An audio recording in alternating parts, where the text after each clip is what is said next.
that tribe is isolated. Then you have the aspect of Thai poaching and a ship running aground on that island. So we had to contact Thai poaching informants, former Thai poachers. What's going on over there is also a tragedy, and I didn't realize what was going on, but yeah, it's basically modern day slavery. Joanthan Perry is a filmmaker, the youngest to ever sell a film to Amazon, and the first to make a film about North Sentinel Island. You eat and you'll get shot, you sleep and you'll get shot, as far as off these ships with these fishing labor. Yeah, they take kids 16, 17 on these vessels, take their passports, and basically just use them as manual labor for like 5 years or even longer. That's if they don't get killed. I shot the film over the course of 30 days on that island. The way we had to pull it off was press releases, social media runs, posters, did nothing. Did nothing Yeah. to find. We found no cast and crew, maybe one or two, but definitely not enough to even get started. And I had a broken kneecap at the time, which was also not great. I saw the on the Instagram you had the brace on your knee, which I imagine wasn't very pleasant. Well, that happened probably like 3 weeks before shooting. I had a helmet on, but I just went flying. It launched me, and yep, landed on the kneecap, and just yeah, and yeah. Then I had the brace on the island. I arrived on the island in a wheelchair.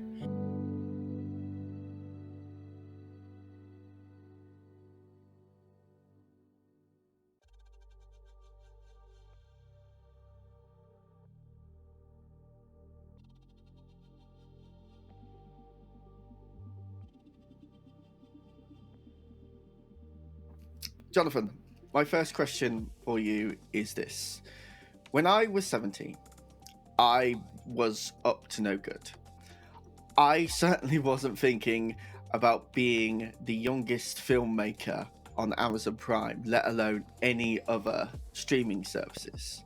So tell me about your early context. Tell me about those factors that were in place that led up to that moment for you to be able to say to Amazon Prime, here's a movie. Yes, I would say probably a lot of the building blocks when I was even younger than 17, 16. Probably, I would say one of the elements is just Boy Scouts, going on that Eagle Scout path, kind of. That probably kept me in line enough to where I could figure out what I wanted to do. And then as I started figuring that out, I was also one of the elements that probably came together with my later work is I did play a lot of video games. Yeah. So much so where I was like, okay, it's probably about time to start thinking about college and yeah, what I wanted to do. And I knew I wanted to go into some realm of art, but I wasn't sure what. And then also what realm of art would be, you know, workable and also enjoyable in 10 years from then. So I went through film and I chose that route. With that, I ghost wrote for about 3 years online, just flipping my short film scripts, and that allowed me to learn the writing process and then also scrounge up a bunch, just enough money for Subnibian. And then, yeah, with Subnibian, we filmed it in Upper Michigan of the U.S., which was definitely the hardest film I could have chose out of my writing portfolio, just because I wanted to do that. I wanted to present the largest challenge so I could learn the most from it. Really, gather the most amount of mistakes to learn from, but then also pull off something that would be very hard and very challenging. So That we filmed on an iced over pond, so we had like crew falling through ice. I mean, we had safety protocols, but at the end of the day, when you have something like that, even the safety protocols can't account for some things. So we had crew falling through ice. We had to build a lot of things. We had to have someone underneath the ice for like 2 minutes, a diver, and then you have a couple mountains to climb and um, literal mountains. And yeah, it was definitely harsh conditions, and that's what I kicked off my kind of career with a directorial debut in a way. And yeah, and then the producers just approached me afterward, and they're the ones that set up with Amazon, and we went through with that. It was definitely in the earlier um, kind of days of what they were doing with independent film. At the moment, I think they're detached from that more. We were almost like the guinea pigs. They were more reaching out to independent film and wanting it on their platform and kind of opening up to that because there is definitely revenue streams with that.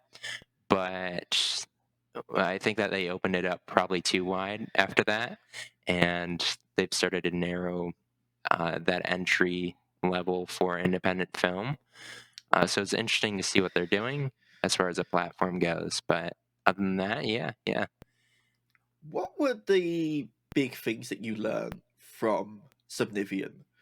Because that is, when I think of first film, I think something that might be produced in the basement, something that might be produced out in the yard or in the local neighborhood. I don't think of going to basically the Arctic.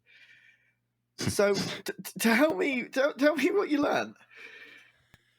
Well, yeah. I think it's just we had union crew, which of course they have a standard. They're paid different, and they work differently. And then we also had students, and we had also independents.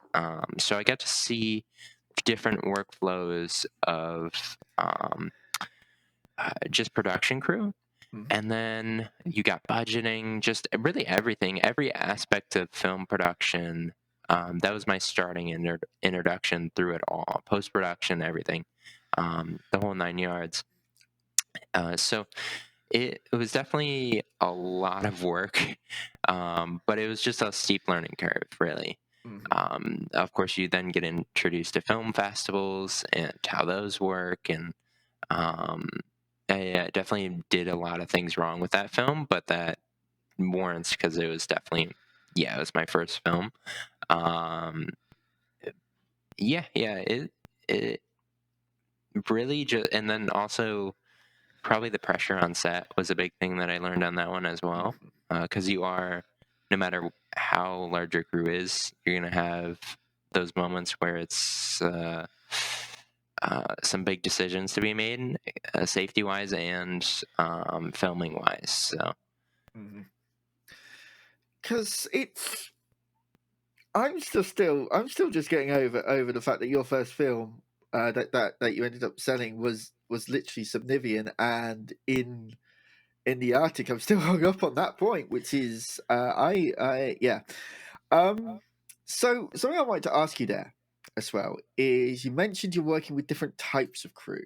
You mentioned the student crew, you've got union crew, and the independent crew. So, as a layman, what are those crews, and what did they bring to the table?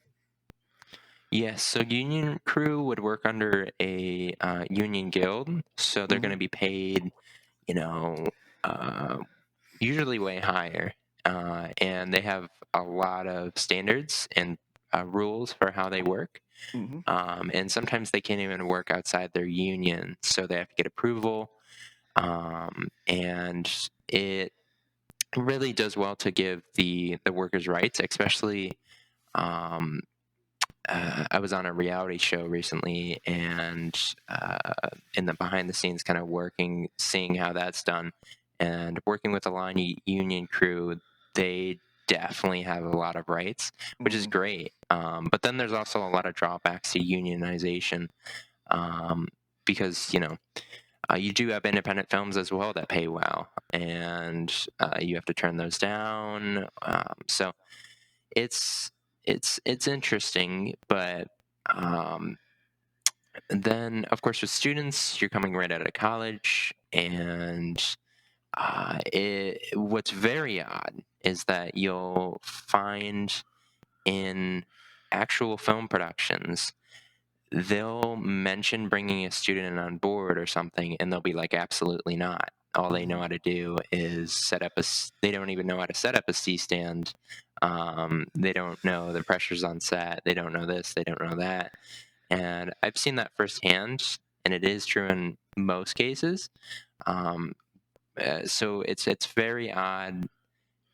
Schooling was very tricky for me because you got these schools teaching you about film production, but nobody wants to hire them in the industry. It seems Mhm. from my experience and my kind of circle. So you have students as far as college students go, um, uh, but we did hire them, and they were great. And of course, then you have the independent industry folks that do non-union, may do union, and in some other kind of Mm. like grip aspect maybe, but they want to do cinematography non-union, that kind of thing. So uh, it it introduced me to that kind of realm of film production crew, and um, yeah, and also the workflows of union and non-union, uh, they sometimes non-union works way harder than union because maybe union is just laid back and they're getting paid a really nice lump sum, Mhm. but they have 30 years of experience. So it definitely makes hiring very interesting. Yeah, yeah, no, totally. I must admit, I'm not well equipped to go much deeper into the difference between union and independent. I'm just a humble podcaster. My apologies if I went too deep on that. I No, no, not didn't at all, realize not where at it was going. all. So I'm all into sort of like the processes of how things go. And I noticed you describe yourself as a film director and a filmmaker on the press releases, on your Instagram or whatnot. So, what do I need to understand about what you do and what that looks like? Yes. I would say I don't know if people understand how much work goes into the movies. I hope I would assume they do, but Mm, I look at movies today and I still look at them and I'm like, God, that took so much work and for like 2 hours. So sometimes I look at it like that, and it doesn't make sense. But then other times it does, which is a lot of the time. But you have hundreds of crew working on something, and as a director, also as a producer, um, you're having to lead all those crew and execute those deadlines. But also, you're bringing in as a writer your original idea that may not turn after it goes through development. You lock in a script and a story. Then you have to go through production, which the shooting phase that could change your story drastically. But the goal is to most likely keep it the same, and then you got post production, which is likewise. Um, and so all of that, you're trying to keep your story the same throughout the production process over the course of sometimes years. Um, and yeah, it's especially as a writer, director, producer, my hands are dipped in every single department, mhm, which is great, especially since I'm not choosing for my educational route, I'm not choosing the film production kind of courses at university. I'm choosing the film cinema history part so that I can I mean, these productions will teach you everything as long as you do it yourself. Yeah. So that's really kind of the role, is just taking it from script to screen and making sure it doesn't lose its characteristics along the way that you don't want it to. Mhm. Um, There's sort of, for want of a better phrase, the overseer, the one making sure it all stays together. mhm. Yes, yeah.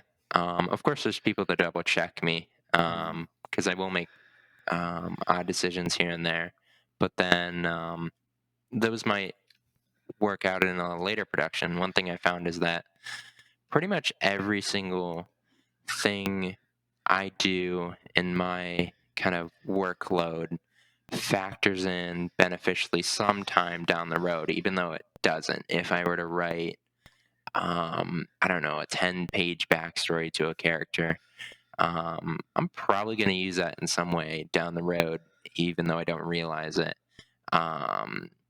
And so it, yeah, it's just really the amount of hours you put into it that matters with your turnout of quality, Mhm. like most things. But Yeah, no, fair dues. Because I must admit, as a layman, when I think of director, I think Steven Spielberg. I like a Steven Spielberg like character sitting on a fold out chair with a megaphone screaming action. I think you know the stereotype that I'm on about, right? I have a folded chair next to me. You should have brought that out for And this episode.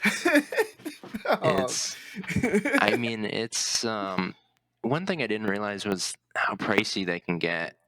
It's a simple looking chair. I can slide it over. But these things are like That's the quite, one. yeah. They're comfortable too. I haven't used one on set. Um I think I gave it to one of our makeup departments, but um I don't know if I could ever sit down on set. I do use a megaphone a lot. That Yeah, is useful. It's very useful.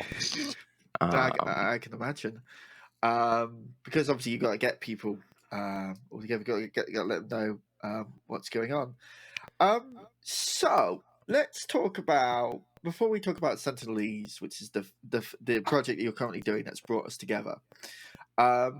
You also published one of your films on YouTube as well, mhm. Cookery. So introduce that one for us briefly and tell us why this topic of kind of, to avoid spoilers, keeping something a secret. um, so Crookery, we after Subnivian, I might as well bridge the gap here. Yep. After Subnivian, I had a few family tragedies, and then moved out to California for about a year to take up a gig with writing and directing game trailers such as Call of Duty and various other action games, which is amazing because it Yeah. kind of tied in my earlier childhood of just playing video games, which was great. So doing that during the day and then writing at night, I wrote up Crookery, started on that right after Subnivian, but I think we were set to film it in Miami. That didn't work out. We were set to film it in Atlanta. That didn't work out. The script changed a ton over a couple years, I believe, a year or so. And then finally, after I got home from California, I think that's when around COVID hit, and Yeah. then you got a challenge of, oh, I'm going to make this film. It's slated for this date to film. We're going to film it then. That's typically how the productions go. It's like we don't know how we'll do it, but it's going to happen. Um, and So it was slated for the peak of COVID, and we decided to film it in my neighborhood town because if we think about it, that's where I know the most people. Yeah. As in, I can convince them a lot more than going into a random neighborhood and being like, "Hey, we're bringing in like 50 crew." In your eyes, it's going to look like a big COVID hazard. But in Yeah. our eyes, we're doing all the precautions. We're working with the local health centers and the government to get this done to make it safe, but it would have a lot more precautions outside our neighborhood. So we filmed it in our neighborhood. And yeah, I just took over my neighbor's house. We had a lot of, let's say, union crew on that production. They worked outside of their union, but since COVID shut everything down, productions, we got all the best, of each department. Everyone in the state of Ohio that was the best of the best was like, "Hey, I'm not working. I can definitely help you with this Yeah. thing." Um, Out of their own time and at a lower cost for our independent budget. So we had so many blessings on that one where let's say the costume designer had an entire warehouse and had like SWAT uniforms and or props masters that would have an entire arsenal of weapons we could use. So definitely a lot to play with there. We shot that in 2.5 days, I believe, that short. Yep, in my neighborhood. It ran remarkably smoothly after I kind of ironed out the kinks from Semnivian. Mhm. Um, and we had a lot of talented people that made that happen. And it does cover a home intrusion for and two intruders break in and a father defends his home. Um, I I don't think he does use guns. One thing that's interesting I found with film festivals is I didn't intend on it having some sort of anything political. I don't know if people took it like that, but I think people may have a little bit. Mhm. Um, as in, like, even just the aspect of a father defending his home um, with a gun is interesting Yeah. even though but yeah, in the film's eyes I never intended it to come off as that but it it's just an action-packed thriller. I wanted so I tackled some Namibian, which is kind of the Arctic environment, the winter environment, harsh conditions. Then I wanted to go indoors. That's the goal of this film. I wanted to see, okay, filming indoors is a different story. You got different audio, different cinematography. If you want to film, let's say, 2.5 days nonstop on end, you have to cover up all the windows and replace the windows of the house, the entire house, to conserve the lighting. So, that's fun thing we had is you go into this house and it's complete. It looks like it's nighttime in the house, but you come out and it's actually 3 o'clock in the afternoon. Mm. Um, so it um, it was a definite interesting production and definitely the smoothest production I had thus far, project and overall. Yeah, no, just a line that you said there that I'm going to pick up on to that I very much relate to of going inside. Yes, please. Uh, I hate the outdoors, so if after Subnivian, I would be like, yeah, I need to go inside. Um, but from what I pick up from watching like behind the scenes stuff on DVDs, when I used to own DVDs and on YouTube and whatnot, is that particularly when shooting indoors or shooting anywhere, you need to have a lot of control over the environment. Is that right? Yeah, that's another thing is we did have a lot of control over the environment. Lighting.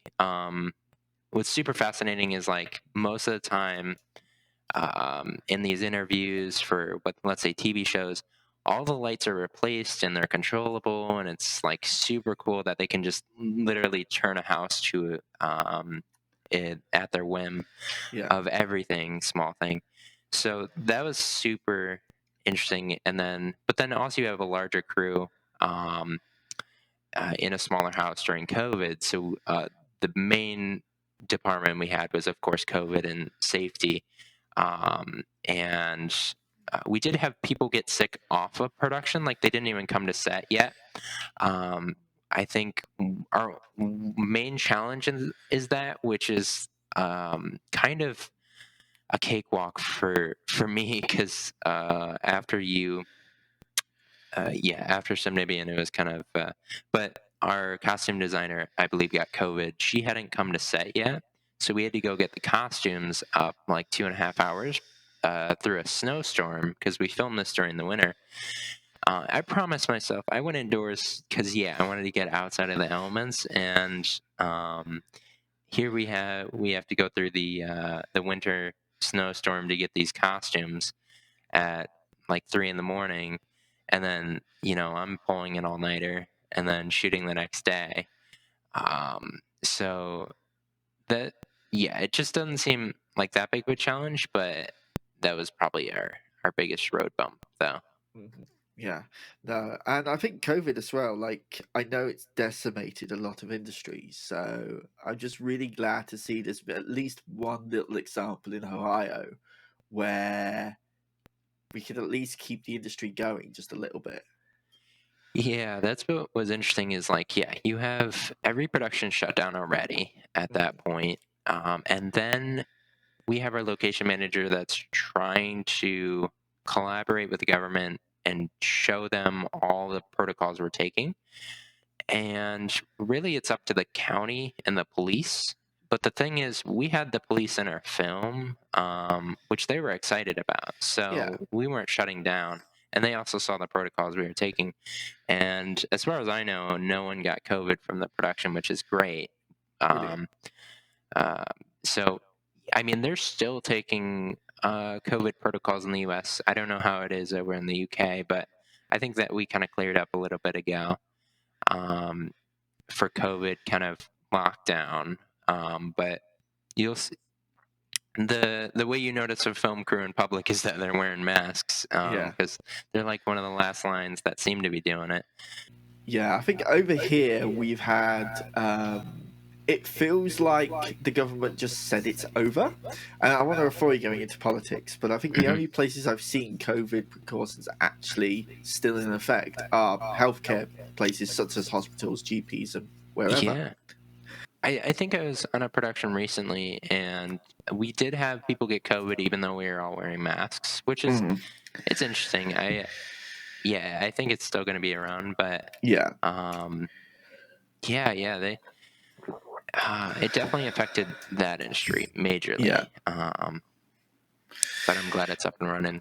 Let's move on from the depressing topic of COVID to actually what has brought us together today. So you've just finished, or I believe recently you finished filming for your latest film, Sentinelese.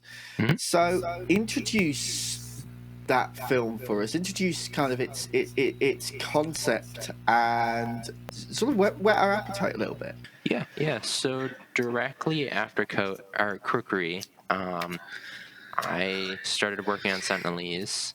Um, Sentinelese is about when Thai poaching slaves run aground on North Sentinel Island, Mm-hmm. an island in the Andaman and Nicobar chain.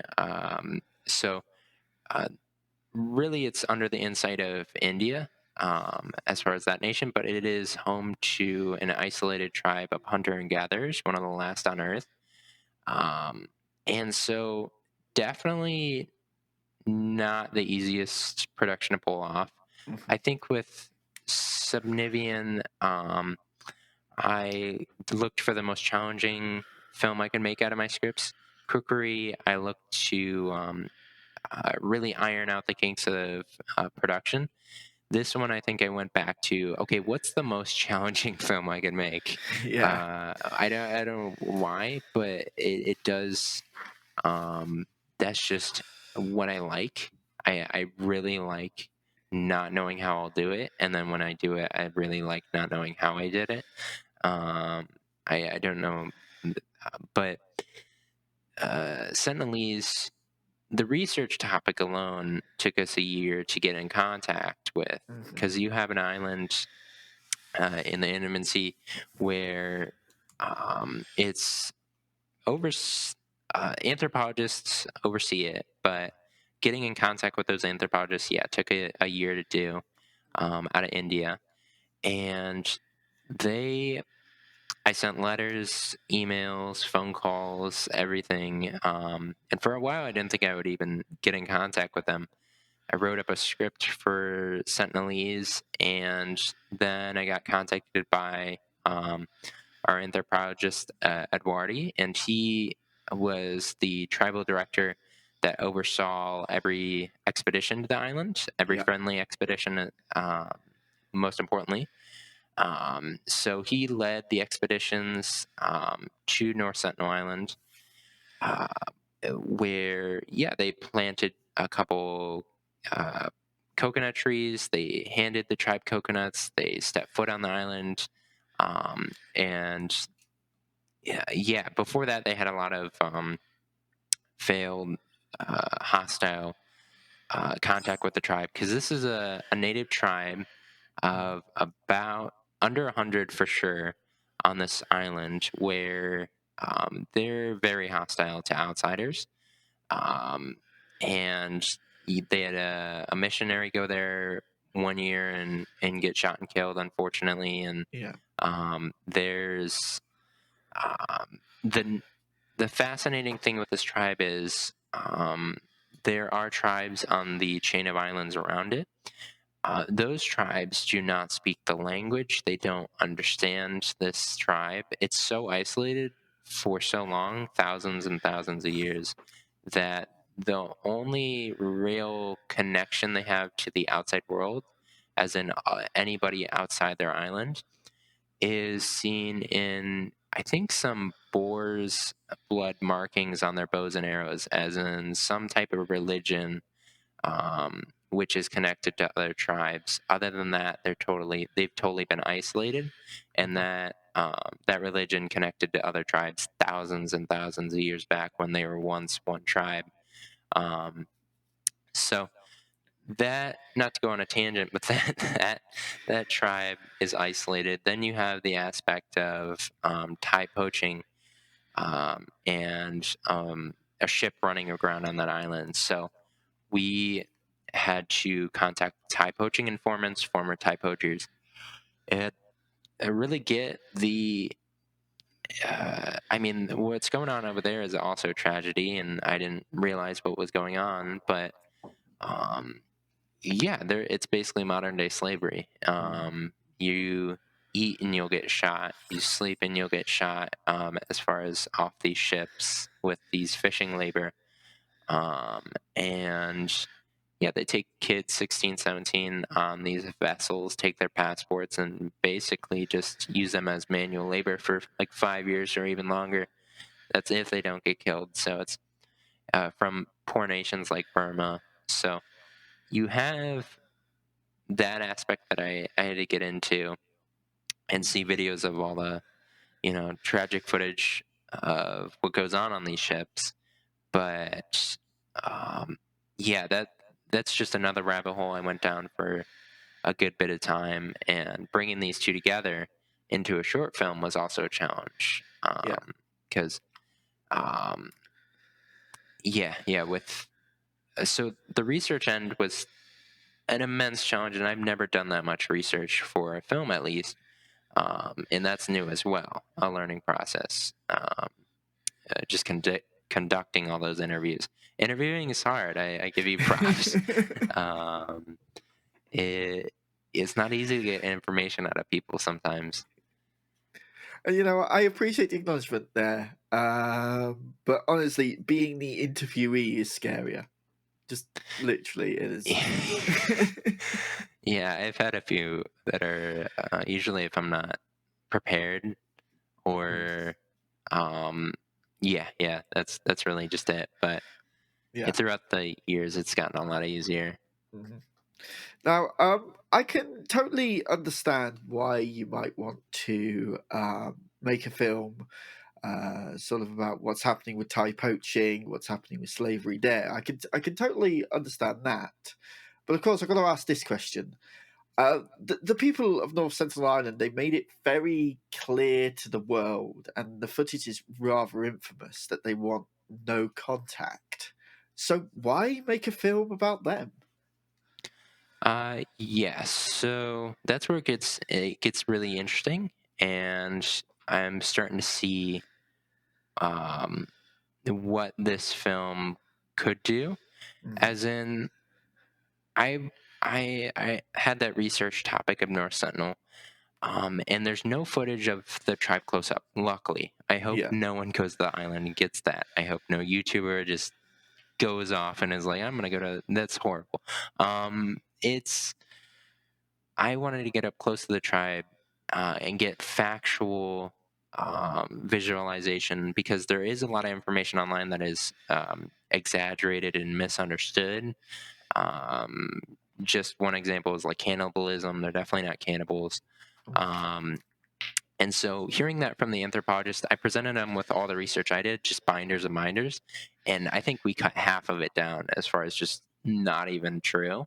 yeah, Um, but to a normal person, they wouldn't bat an eye. And so I wanted to not only get the first ever close up visualization of the tribe in live action form, I wanted to get it right. I wanted to get this to show the real island, show not an exaggerated article. I wanted to show their mannerisms, what we've seen from 1970s footage that's really blurry, yeah, and um, yeah, it's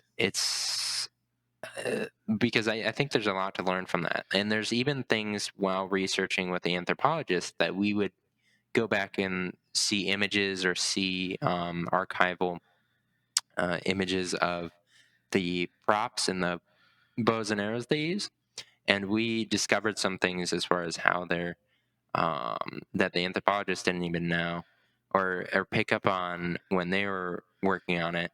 Um, as far as the tribe goes, just certain small aspects of their clothing and stuff. So that was fascinating to do. And so hopefully this film, and it as it should, give a the first ever accurate depiction, the close up of what this tribe looks like, mm, and how they act really. yeah, Um, so I think it's gonna uh, definitely give a different perspective of the tribe. But at the end of the day, they're still hostile, yeah. and uh, yeah. Mm. Yeah, I do totally agree that I do sincerely hope no one else goes there as well, especially some kind of Jake Paul esque YouTuber. I think you know the footage I'm talking about. Yeah. Um, sort of with that. So, what were you mentioned some of the findings there, and you mentioned the binder that was cut down in half by the experts. So you mentioned there that they're not cannibals. Tell us more about the people. So the tribe of North Sentinel is their island is limited to a population of no more than 100 for Hmm. sure. As far as just the landscape goes, they the tree line is dense. The You can't really see into it from, of course, satellite.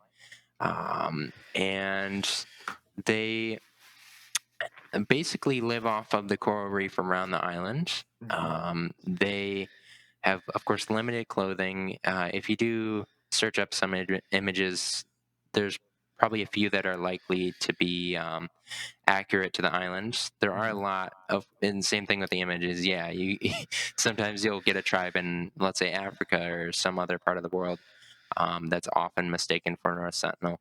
Hmm. And so, yeah, the tribe themselves are, upon thousands of years in isolation, they use bows and arrows. They have outrigger canoes, all things that we built for the film as well. 20-foot outrigger canoes, all out of wood and certain types of wood. They are limited to the reef, which is an awesome aspect of the film. Um, as in, their canoes aren't paddles; they're punts. They push off the coral below, which means that they are limited to the coral reef. They can't like paddle past it. Um, and so, yes, that's really kind of their circumference. But um, then you have the uh, the islands around it and the poaching that goes on there. And so, if you want me to get into the Thai poaching as well, Mm-hmm. Yeah, please go yeah. ahead. So there, if you think about it, international waters is pretty wild. Yeah. A lot more wild than I thought I knew about. You have independent contracting going on a lot with a lot of nations. Cargo ships, just that are artilleries, and whether it be military contractors or just armories, floating armories on the water for rent by for any needs, which is wild. And then you have Thai motherships that serve, um, that kind of house these Myanmar slaves that they pull from the nations, and also Thai poaching. So that's like a cargo ship as well. And then you have these smaller ships that we see in our film that are sent out from that cargo ship of to fish the local waters of islands. So that will usually have a Thai poacher and a couple slaves on it. And yeah, we cover one vessel that departs from the cargo ship, Mhm. um, and they're fishing around North Sentinel. So you have this really hostile tribe, um, and these individuals that are legally in the diameter of North Sentinel. They, I mean, they're definitely not supposed to be there. North Sentinel, since it's overseen by India, Mhm. it's very illegal to go there. One of the, um, but you can get close to it, which is also in its own realm a crisis going on over there because you have kind of human tourism. Mhm. And I think there's some regulations in proposal that might um, lower the restriction zone, as in people can get closer or people can fly over it, which is bad news because Yeah. things can go bad there. Yeah. But you also don't want to encourage human tourism where people go out with a telescope and try to get a look at the island. Mhm. Um, and so another, uh, as in, we'll get back to tying in North Sentinel with the tribe, but um, anybody that touches the island, we're talking about Europeans on America or the U.S. when they landed here with the Native Americans. They, yeah, it would be a tragedy because you got a bunch of diseases and Mhm. that this tribe is vulnerable to. Yeah. Um, so yeah, we tell the story of when that Thai sub ship just runs aground on North Sentinel, and you have these two people that are hostile. I mean, these Thai poachers are definitely hostile, and it's just really interesting to see. It's the only excuse I could see fit, and it's happened before, where someone enters in the waters, and it makes sense. I this is the first ever film done about North Sentinel Island, Mhm. actually executed. But I have heard rumors that something in France is being made as far as the film goes. I think I've heard about the storyline a little bit. If it does get made, because I can I can tell them myself, it's definitely not easy to make it, Yeah. and I don't think they have the research contacts that we do.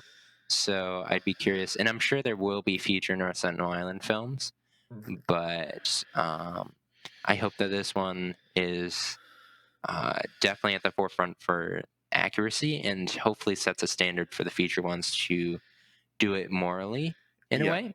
Yeah. Um, and so, yeah, as in, I hope, I know that we definitely were not allowed to portray the try anything but hostile. I think been, I think I saw some chatter on the internet when we posted the poster that they're like, oh, it might be a little racist to call them hostile. And I think I don't think people realize that that we have the people that oversee the island on our team, and then also it's kind of illegal for us to call them anything but hostile because you don't want to encourage people to go there and see this tribe.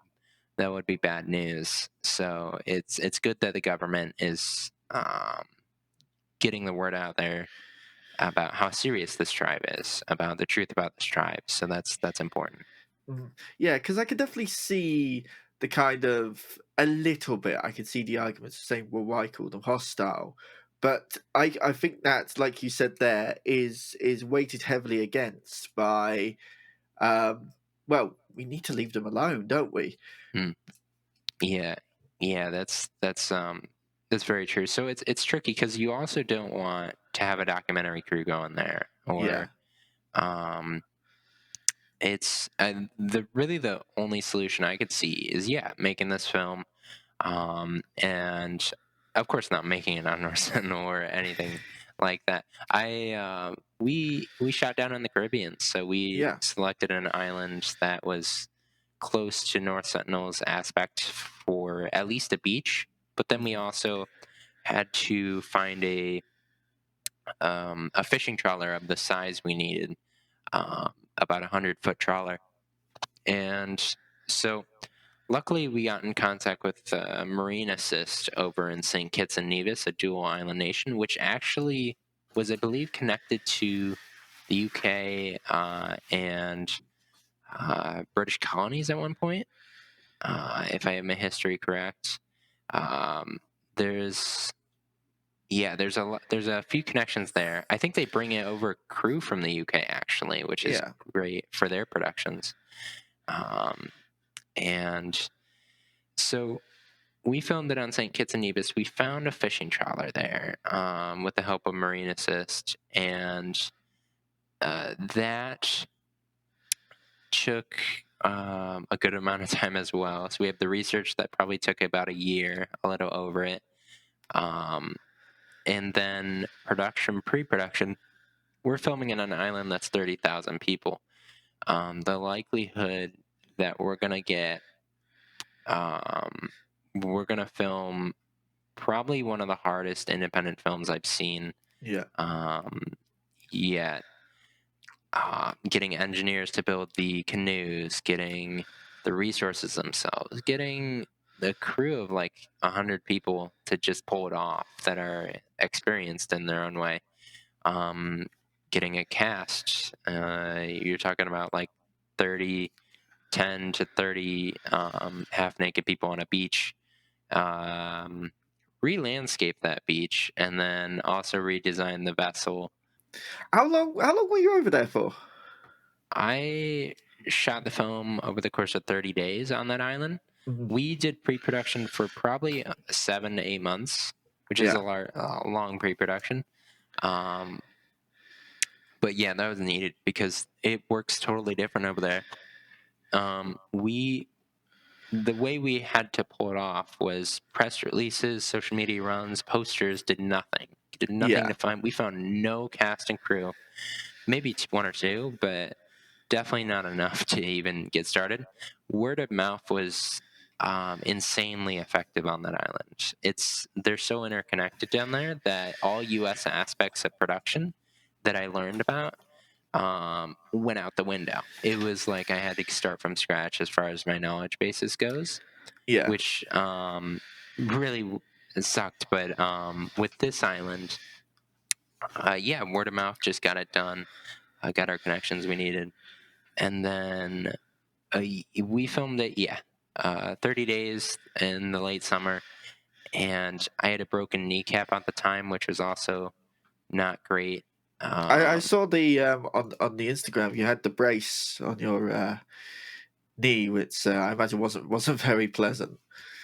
yeah, that happened probably like 3 weeks before shooting. Mhm. Um, and I was riding home on my skateboard from the library at probably like midnight, and a skunk ran out and went underneath my electric Oh. skateboard wheel. I was going probably like 26. I had a helmet on, but I just went flying. It launched me and yep, landed on the kneecap and just yeah, definitely. Yeah. um, I haven't broken a bone before, and I'm very squeamish, so that Yeah. was I mean that renders you bedridden for at least a week. Mm. And yeah, then I had the brace on the island. I arrived on the island in a wheelchair, and then in some crutches, and then by the time I was going home, I was already I was walking, which is wild. That's like I think that's Yeah. a way faster recovery period. Um, but the stress was so high on the island that it was the least of my worries. Yeah. Uh, Yeah. yeah. Because from what I can gather, from everything you said, this wasn't a smooth filming process, was it? No, no. I mean, we're in a different country. Usually you have a fixer, which a fixer is someone that is from the island that's in film production that knows all the adaptations you need to take on to bring in a foreign film production. People that don't know anything about the area or how we had a bunch of local crew filming with us, and I think 95% of our crew is all local, which is great. Yeah. But then you're also bringing in an independent film that looks large scale. And so we look like we have a lot of money. Mm. And people are also experienced at destination filmmaking where you have union crews that are brought in with a lot of money. And um, so now you have an independent film that they haven't really seen before. And it just looks like and the economy is about to be like there's just free money out there given, Yeah. but that was definitely not our case because we had to take precautions, especially for independent film. We managed our budget a lot tighter, and we really make the most out of our resources. And you got to have a lot of favors with the independent film and collaborations to get the job done. So I think that we were mistaken there, and we had just a lot of misunderstandings with Mm. how things were run in the film. Again, you got Scandinavian and the Arctic, cookery indoors. Now I wanted to finally get out of the winter environment because I couldn't seem to escape it and get to the Caribbean. Um, and but then you have like heat and water aspects as well. Yeah. So you're working with technology also, and you're around all this salt water and sand and heat environment. So it definitely took a toll on um, just the logistics of how do we keep the equipment safe.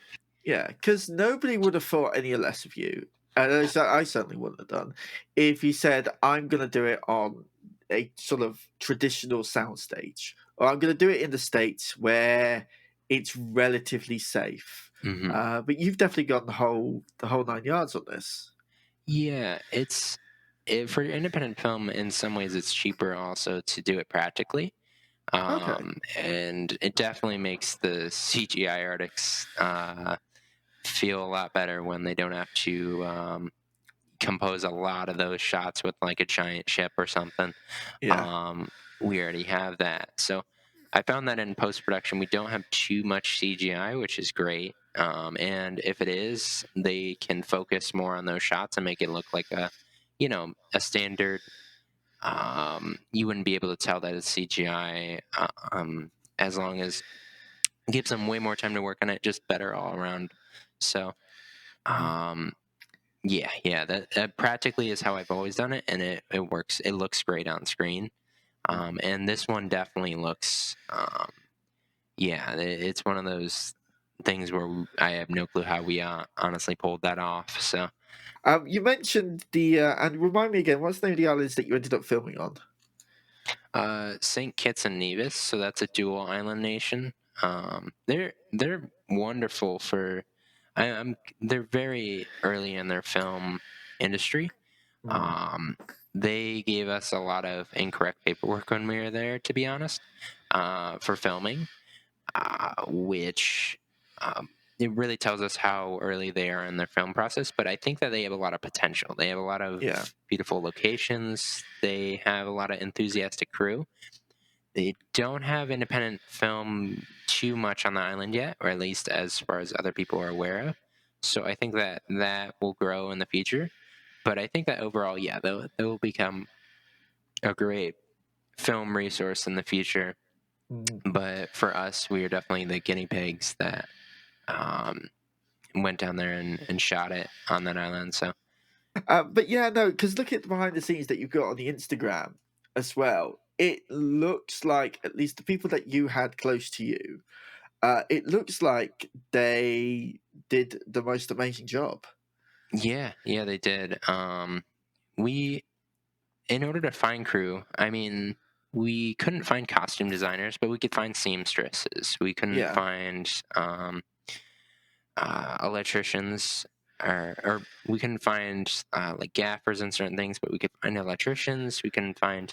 We'd find the jobs that would train generally around that realm, and then train them. So we're yeah, also in pre-production training people, which was interesting because then I only know so much. So I brought in some industry contacts that were in like unions and stuff that had a lot more experience than me, and they were able to help train some people. So that was great.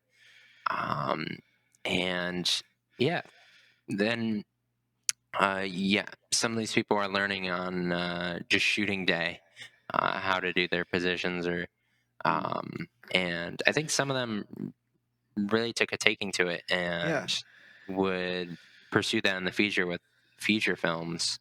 So that's great. For instance, like some of the crew were helping getting set up with their IMDb's, and so that when films do come in, they can say, "Hey, I worked on this film." So yeah. that's nice to know that we can create some value there and help where we can. So I've noticed something, a theme that keeps coming up, and I've wrote this about 3 or 4 times in my notes. I've got 4 pages of notes now, and that theme is your unspoken reputation, your silent reputation. Um, Happened in Subnivian, happened with Crookery, it's happened with Sentinelese as well.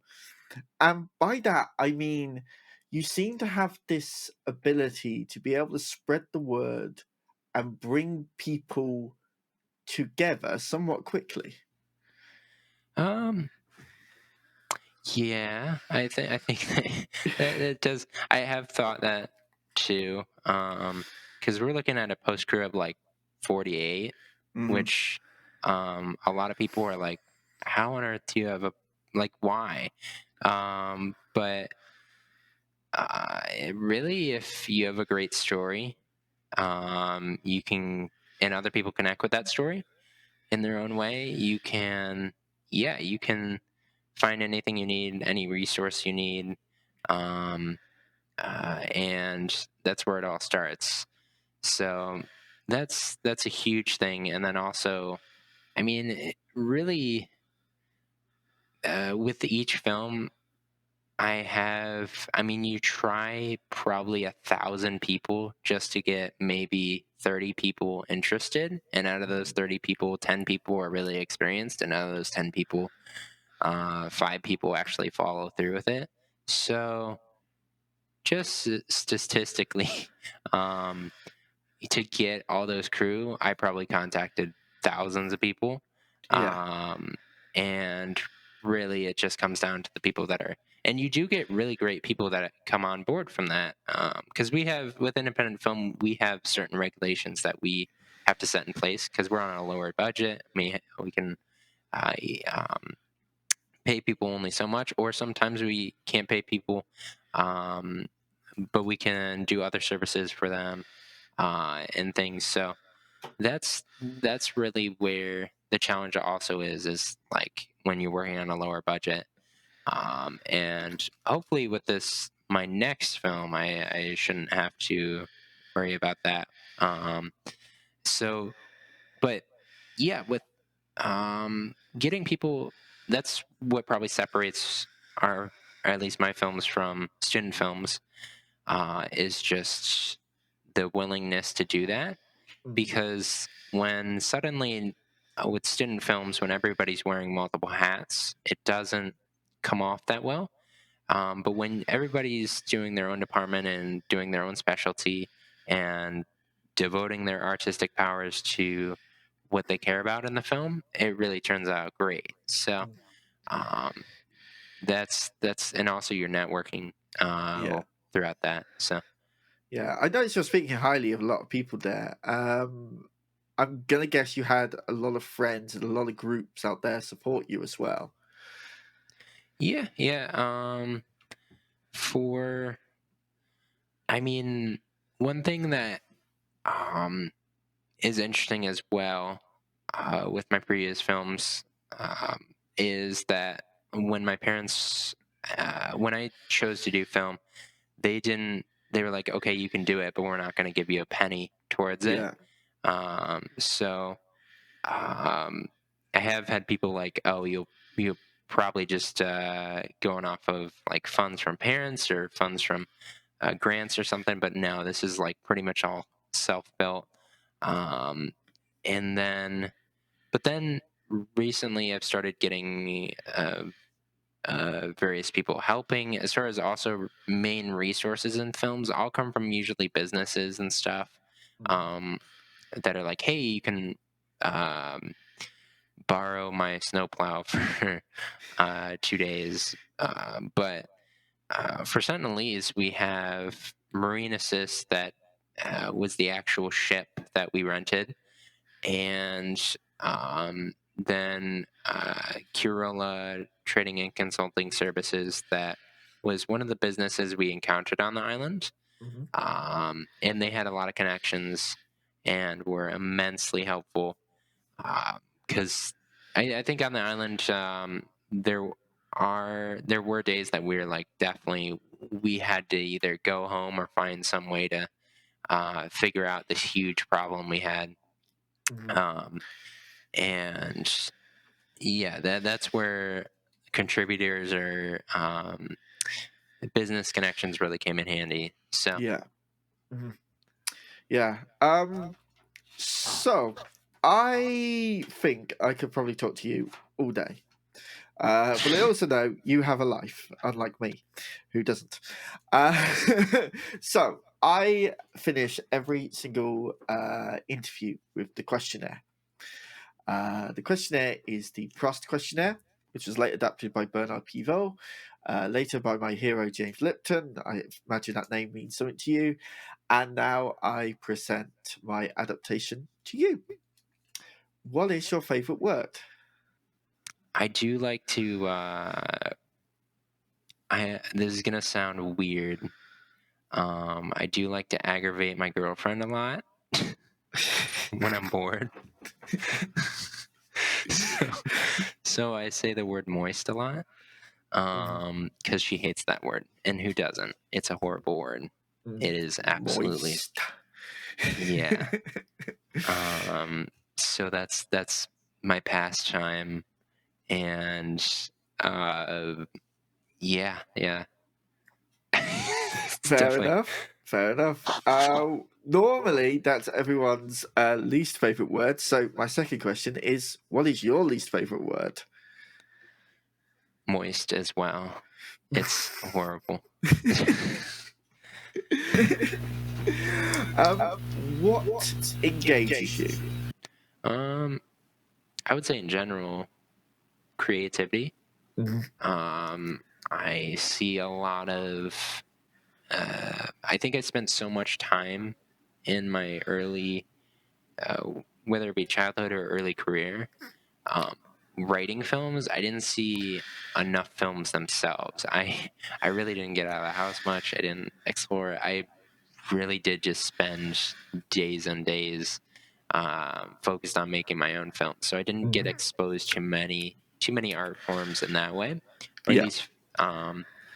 So I think a lot recently I've been really engaged with the different creative art forms there are.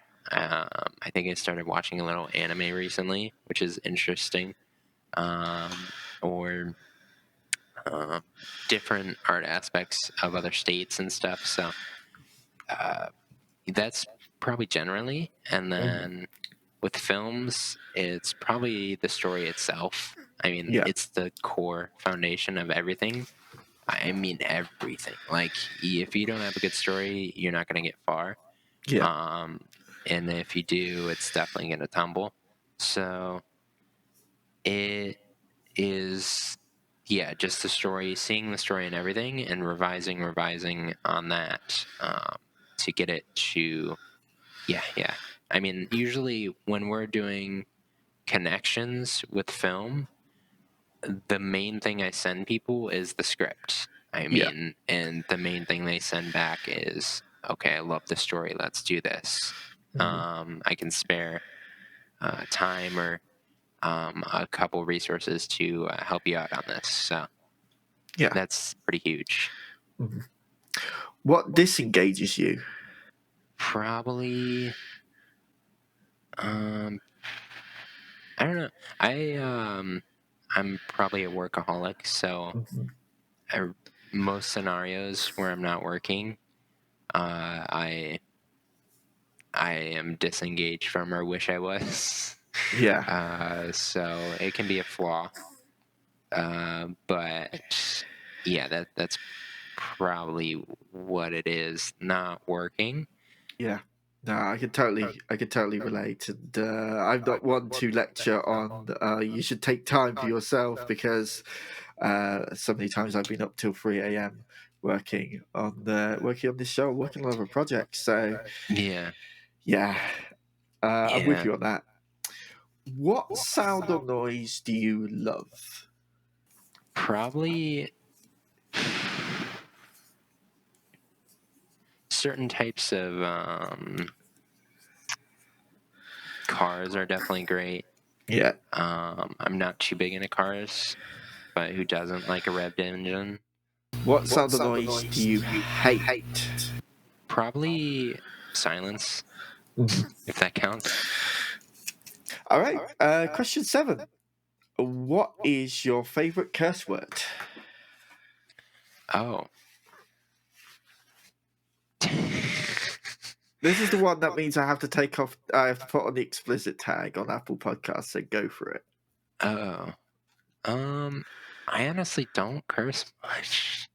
I've definitely like been in offices where cursing has happened a lot, and I'll like form to it. But then let me see. Definitely say shit a lot. I probably say that the most. I hurt myself so much during the day, just the average day. Like I fall downstairs, I run into walls, stub my toe.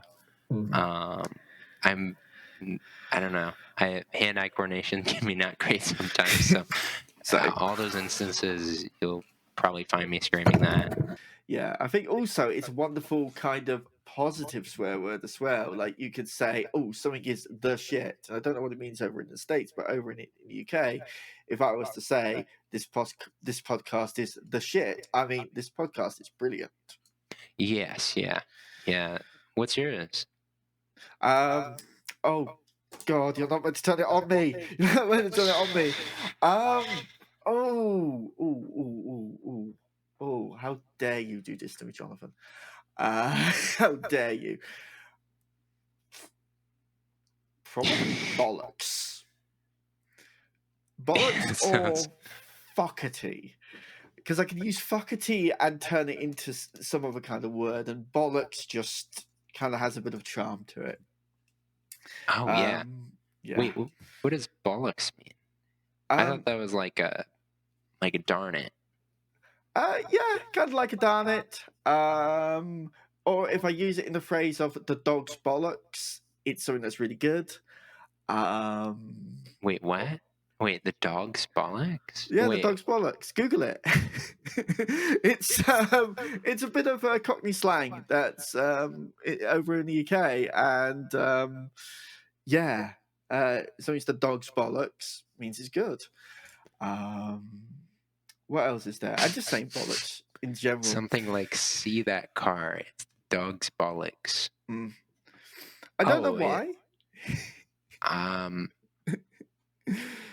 It's the best, maybe, or no? It's Yeah, like yeah. I get, yeah. That's so weird. I love it. I was not prepared to have my own interview questions turned on me. So there's that, and we still got 2 to go. What profession, other than your own, would you like to attempt? I would say it would have to be a ping pong player somehow. Yeah. I think that would consume my time. Yeah. I don't know why. I'm good at it, and it does consume my time now. So it's odd, but probably that. I've just had, I think it was Forrest Gump and Tom Hanks that had. Oh, jeez, yeah. Yeah, I've just had that scene come to mind. Yeah, that's how it is. It gets intense. Yeah. I mean, I've done tennis, and that's great, but ping pong is, I don't know. I have an arm's length advantage, so usually it goes a lot better. What profession would you not like to do? Anything where I'm not really in charge of what I'm doing, as in, I don't know. I don't think I could ever work for someone on a lower level in a way, as in I couldn't do a job where everything's out of my control. Yeah. Or I'm at the whim of customer service in a way. I've done customer service in the past, and I am not doing that. So it's that's what I like about film. Even though everything's in my control, it's great. It's also can be a downside in sometimes. So, but because at the end of the day, you can only do so much, and everything is in your control. So that's what I would say is anything where I can't be fully in charge, kind of thing. Yeah. Totally get that. Final question. If you could say only one statement to any one person, what would that statement be, and who would that person be? Probably for the fun of it, to lighten up my day, the word moist to my girlfriend so that she can slam the door on me, and then yeah that that will get the job done to lighten up my day. Fair enough. We've had really deep, thoughtful responses, and you were the first person to answer moist to that question. Joanthan, thank you so much for this.